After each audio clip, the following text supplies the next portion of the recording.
반갑습니다. 여러분, 프로토 교수입니다. 스포츠 모든 경기를 매일 분석 및 조합 픽 공유 중에 있습니다.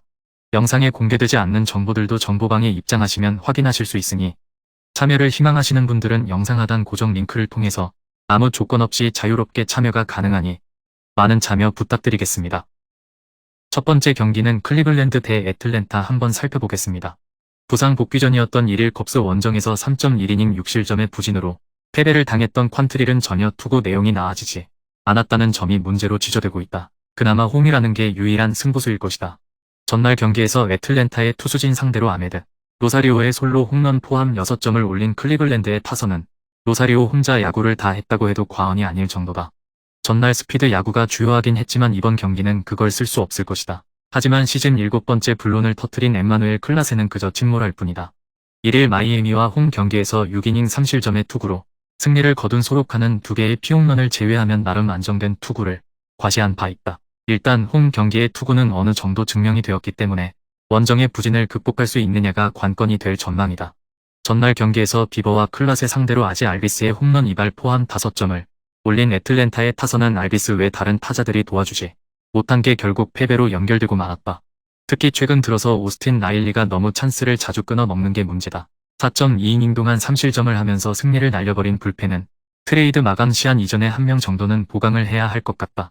비록 애틀랜타의 연승이 멈추긴 했지만 현재의 화력은 변하지 않았다. 부진한 퀀트릴이 막아내기엔 부족함이 많을 듯. 물론 소로카 역시 알라드에 비해서 나은 건 없지만 전날 클리블랜드의 불펜은 말 그대로 쏟아부었고 이 점이 이번 경기에서 부메랑으로 날아올 것이다. 두 번째 경기는 미네소타 대 캔자스시티에 한번 살펴보겠습니다. 1일 볼티모어 원정에서 6이닝 1실점의 호투로 승리를 거둔 로페즈는 홈에서 부진하고 원정에서 강한 투구가 이어지는 중이다. 금년 캔자스시티 상대로 홈에서 6이닝 6실점으로 부진했지만 지금의 로페즈라면 QS를 기대할 수 있을 것이다. 전날 경기에서 그레인키와 윗그렌을 공략하면서 홈런 3발 포함 9점을 득점한 미네소타의 타선은 캔자스시티의 투수진을 완벽하게 공략해내고 있는 중이다. 이번 경기 역시 그 흐름을 이어갈 수 있을 듯. 그러나 2이닝 동안 1실점을 허용한 불펜은 정말 울며 겨자 먹기로 호르헤 로페즈를 쓰는 느낌이다. 데뷔전이었던 31일 다저스와 홈 경기에서 4이닝 5실점의 부진한 투구를 보여준 마쉬는 라일스의 컨디션 난조로 인해 찬스를 잡은 상황. 그러나 워낙 데뷔전 투구가 좋지 않았기 때문에 원정에서도 기대를 걸기 어려운 게 현실이다. 전날 경기에서 마에다와 로페즈 상대로 바비 위트 주니어의 2점 홈런 포함 3점을 올리는데 그친 캔자스시티의 타선은 홈 경기에 비해 원정 경기력이 좋지 않은 문제가 계속 발목을 잡고 있는 중이다. 3개의 병살타는 말 그대로 보너스. 1.2이닝 동안 3실점을 허용한 윗그렌에 대한 기대치는 버리는 게 좋다. 이번 시리즈는 미네소타의 타선이 말 그대로 열일을 하고 있는 시리즈라는 표현을 쓸 수 있을 것이다. 알렉 마쉬가 이 기세를 막아내는 건 너무나도 힘들 듯. 반면 로페즈는 다시금 반등에 성공하고 있고 이번 경기는 낮 경기가 아닌 야간 경기다.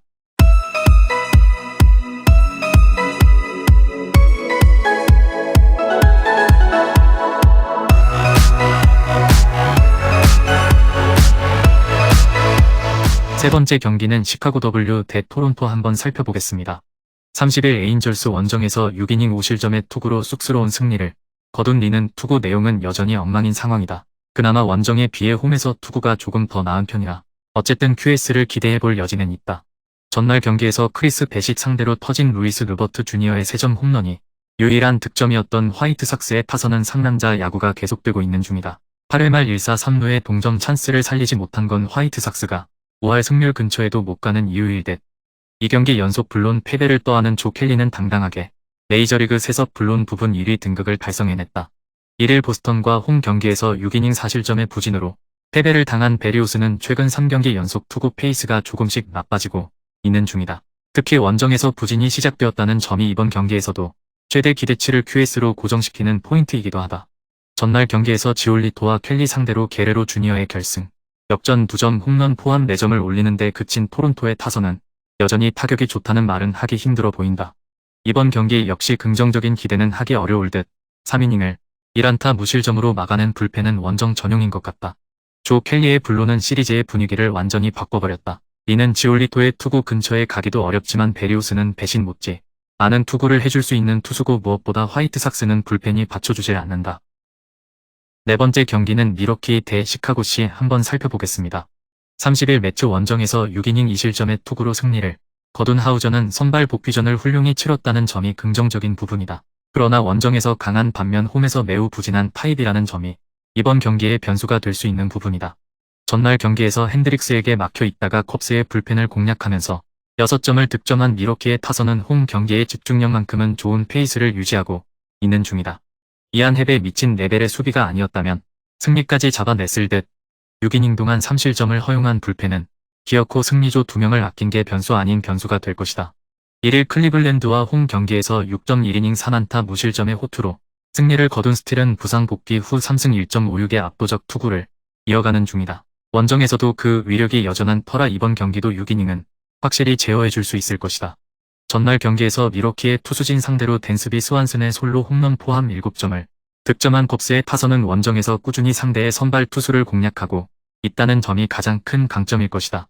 그러나 전날 경기는 2번의 타이브레이크에서 2번의 홈 저격에 성공한 이안헵의 대활약이 승리로 이어졌다고 해도 과언이 아닐 듯 또다시 89회에 무너지면서 경기를 연장으로 몰고 간 불펜은 이번 시리즈에서 신뢰도가 땅으로 쳐박고 있다. 이번 시리즈에서 컵스의 타선은 확실하게 미러키의 투수진을 공략하고 있다. 그리고 스틸은 좌완에게 약한 미러키에게 킬러와도 같은 투수. 또다시 컵스의 불펜이 변수가 되겠지만 연장에서 기어코 승리했다는 점이 이번 경기에서 강점으로 작용할 것이다.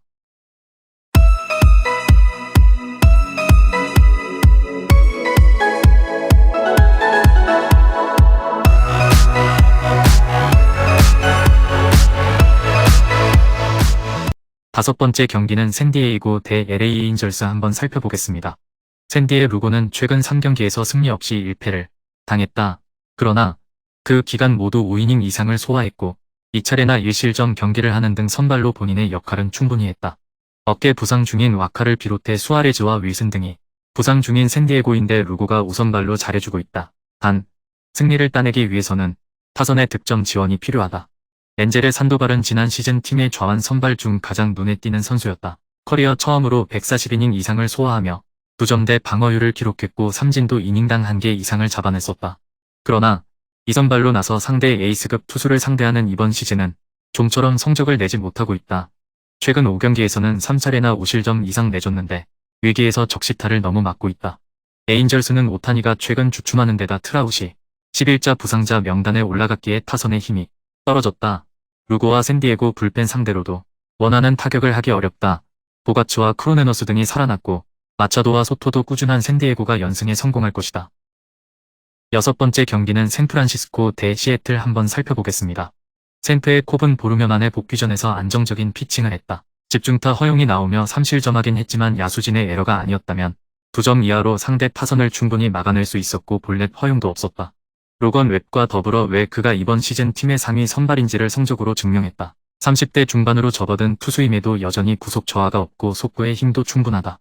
시애틀의 밀로는 36세의 베테랑 좌완 선발로 다시 빅리그에 올라왔다. 커리어 내내 로테이션 선발로 자리를 잡진 못했지만 우선발 후보 혹은 대체 선발로는 늘 기회를 받았던 투수다.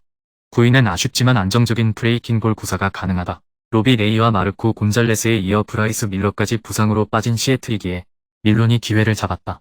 시애틀은 선발 10승을 기대할 수 있는 투수 3명이 부상으로 빠져있다. 때문에 전성기에서 멀어진 베테랑이 나서는데 데이비스와 야스트렘스키 등이 나설 생포 중심 타선을 막아내기 어려워 보인다. 마지막 7번째 경기는 LA 다저스 대 피츠버그 한번 살펴보겠습니다. 다저스의 밀러는 캔자 원정을 승리하며 한숨을 돌렸다. 샌포와 휴스턴 등 서부지구 팀들을 만나 연속 6실점 이상을 내주며 고전했고 방어율도 크게 올라갔는데 반등의 신호탄을 쏘아 올렸다. 아직 데뷔 1년차의 루키임을 감안하면 충분히 좋은 성적인데 유리아스와 곤솔린 등의 복귀에도 선발 자리를 내주지 않았다. 그만큼 로버츠 감독과 팀에서 큰 기대를 걸고 있다. 피치의 비도 역시 밀러와 마찬가지로 이번 시즌 빅리그에 데뷔한 루키 선발 자원이다. 브루카버와 벨라스케스 등 베테랑 우한 선발들이 부상 중인 피츠버그기에 그에게 기회가 왔는데 아직은 업다운이 있는 모습이다.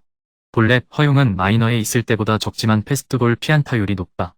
비도가 볼넷 허용이 적긴 하지만 패스트볼 비중이 높고 안타 허용이 많은데 무키 베츠와 프리먼, 스미스와 마르티네즈로 이어지는 다저스의 상위 타선을 넘어설 수 없다.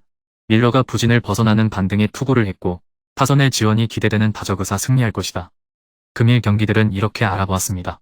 좀 더 다양하고 많은 정보를 원하시는 분들은 영상 하단 댓글에 링크 클릭 후 문의하시면 아무런 조건 없이 정보방 입장 가능하니 입장하셔서 정보 받아보시길 바라겠습니다.